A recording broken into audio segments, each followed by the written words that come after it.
Everybody, today is the 8th day of our 10-day accessibility challenge across campus, and we are continuing on with a variety of sessions. So I am so pleased to see you all here, and we will be moving straight away into introducing our first fellow, accessibility fellow. Donna was a fellow in 2020, and she is going to be our first presenter this morning.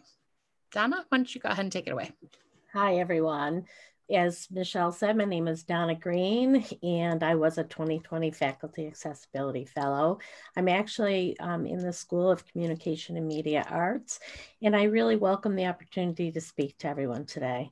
I'm going to share my screen, and we're going to go from there. So, as an Accessibility Fellow, I really have spent the past year focusing on digital accessibility and what that means in higher education. Today, I'd like to invite you to be open to accessibility. And with that openness, it will help you lower and remove barriers to learning, hopefully, especially with our students with disabilities. The fact that you're here today, taking this workshop is a really great start. How come it's not gonna, okay.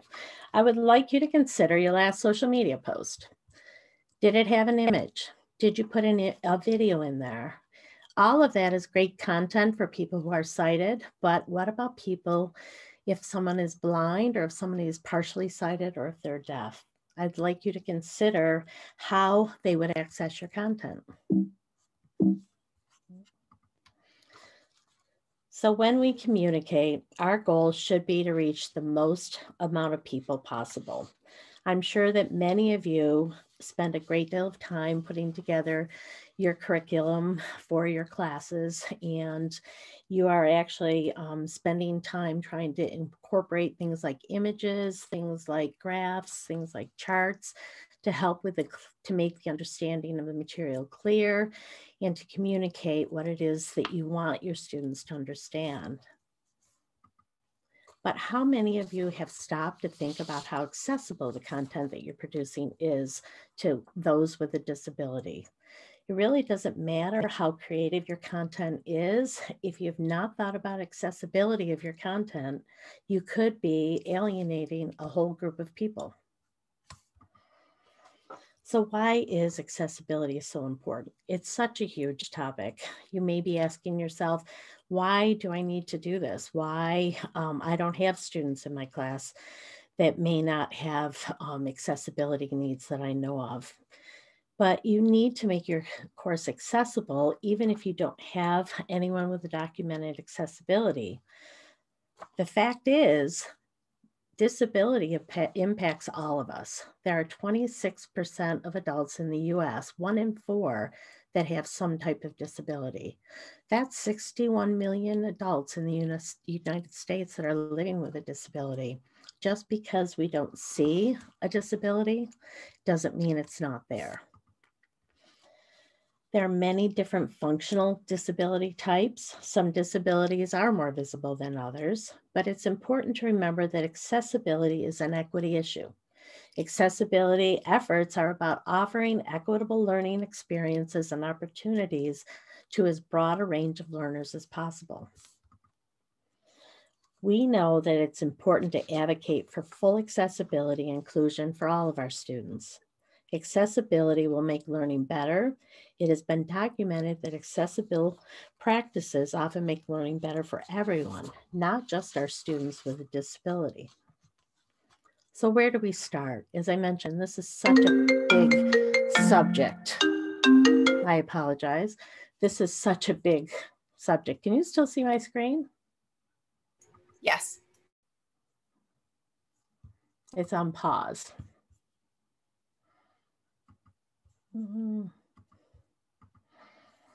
Let me come back to share my screen again. I apologize. So all learners have obstacles of some sort to learning. We need to take into account as many of those as possible when we are considering whether or not our information for our students is accessible. So it can seem overwhelming. When we consider what is required to become accessible for all students, in my opinion, the first step is to be open to accessibility, to really make the effort to move towards accessibility and to be that force for change. In an effort to be that force for change and build a community around accessibility on campus, the 2020 Faculty Accessibility Fellows have created a series of tips of the week that will begin to appear in Oswego today. Our hope is that these short 2 to 3 minute tips will encourage campus community to be open to accessibility and to become part of the accessibility community. I would like to play one of these tips for you that I've created today. Hello, my name is Donna Greene, and I'm a 2020 Faculty Accessibility Fellow from the School of Communications and Media Art. As part of our Moving Towards Accessibility series, my tip to you for this week is be open to accessibility. In the context of higher education, accessibility refers to a set of principles designed to lower or remove barriers to learning, especially for students with disabilities. Accessibility is an equity issue. Accessibility efforts are about offering equitable learning experiences and opportunities to as broad a range of learners as possible. The 3 images in the graphic provided are a good representation of the difference between access and accommodation. In the first image, the people of differing heights are standing at a tall privacy fence that is between them and a ball game. Each is standing on a box to help them see over the fence. Though equal in treatment, it's not enough for the shortest person to see over. The second image represents accommodation in that the tallest person has given their box to the shortest, allowing them to see over the fence. The last image represents access. In this image, there's no need for anyone to stand on a box as the fence itself has changed. The fence is chain linked instead of a solid wood privacy fence, allowing people to see through the fence and watch the game regardless of their height. Accessibility makes learning better. Accessible practices often make learning better for everyone, not just students with disabilities. The Accessibility Fellows, thank you for being open to accessibility. For more information, check out the link provided in this tip of the week. These different short snippets of information will start appearing once a week on Oswego Today. And it's our hope that by giving small, helpful tips towards accessibility and accessibility practice, that we will continue to grow and learn as a community about accessibility, and more people will begin to become open to accessibility. So I have a quote that I wanted to share with you. When we were creating our collaboration for a spring breakout session that we did over the summer, it was the ABCs of Accessibility. One of our fellows brought this quote to us, and it really stuck with me. I think that I'd like to share it with you, and hopefully it will help motivate you to be open to accessibility as well. So for all of its symbolic value as an institutional gesture of accommodation, the ramp does not make a space accessible. It facilitates entry into a building for people who use mobility devices to get around. What makes a space accessible is the empathy, connection, freedom, and possibility it engenders for people of all abilities and identities to come together. Accessibility should be a catalytic force for something more. That really resonated with me because it really opened my eyes to start looking around about what accessibility actually means. I've worked with a lot of the built environment in accessibility, but I never really stopped to think about what my own profession of graphic design, what I was doing to make things accessible. So I hope that you start to become open to accessibility as well. And I'd like to share with you just a few key takeaways that I had. So as I learned to become more open to accessibility, I became more empathetic to the variety of obstacles to learning that my students might be facing. And as I learned to become more open to accessibility, I became more flexible and tolerant of the various needs of my students. As I learned to become more open to accessibility, I became a better educator, I feel, to all of my students. So I'd like to leave with that and ask if there are any questions. Anybody have any questions? I think we're all open to accessibility. That's why we're here, but I'd love to open this discussion if possible. Donna, I want to I have a quick question for you. I'm wondering if you can expand on maybe an example that you've experienced with a student, either helping a student be more open to accessibility, or just, incorporating this into your courses. If you could just talk a little bit more about that part of it. Yeah, I shared with my fellows group that I actually, even before I became a fellow, because accessibility was something that I was really interested in primarily I had learned a lot about the built environment, and I brought different parts of that into my curriculum and into my projects. But this past year, I actually talked to my students about accessibility as well. I spent the whole year bringing my materials up to be as accessible as I thought I could, but I actually gave the students in my typography class, I had 3 sections. I gave them an assignment that said that they had to write a magazine article, and the topic was graphic design with accessibility in mind.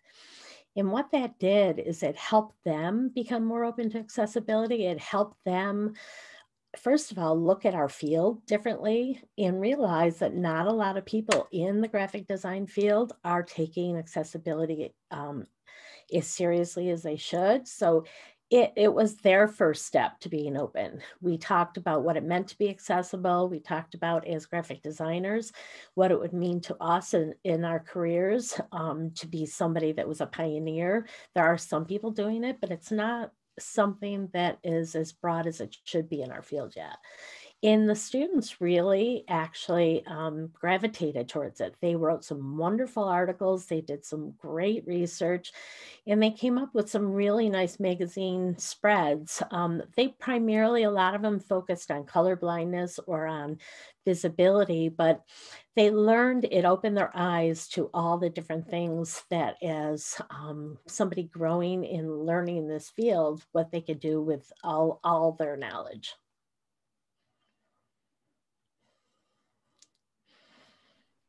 That's a great example of a student project and something that like evolved out of this that you might not have been doing otherwise.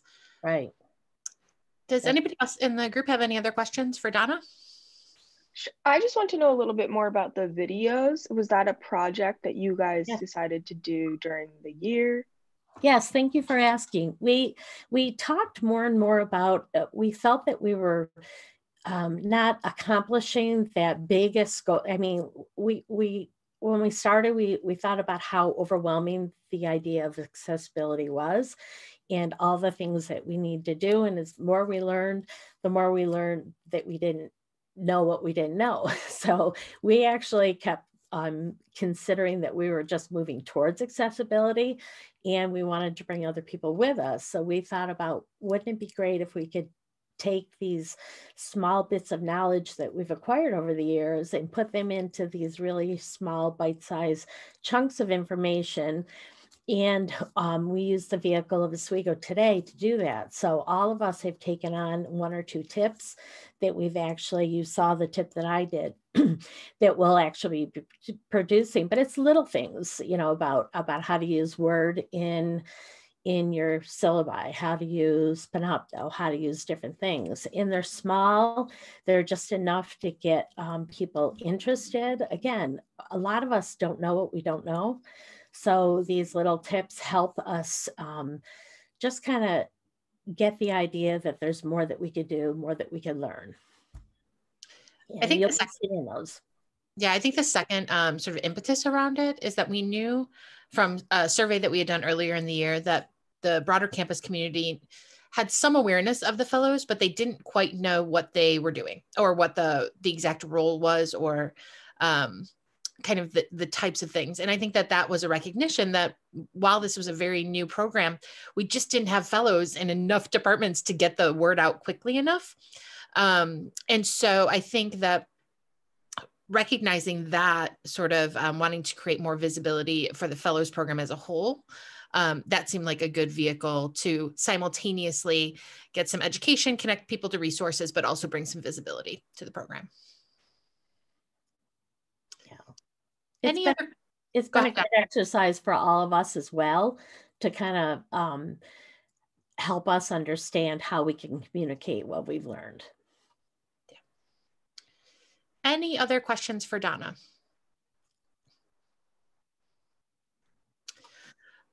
All right. Well, thank you so much, Donna. I'd like to just highlight a few of the upcoming sessions on accessibility today. We have 3 more fellow presented sessions this morning.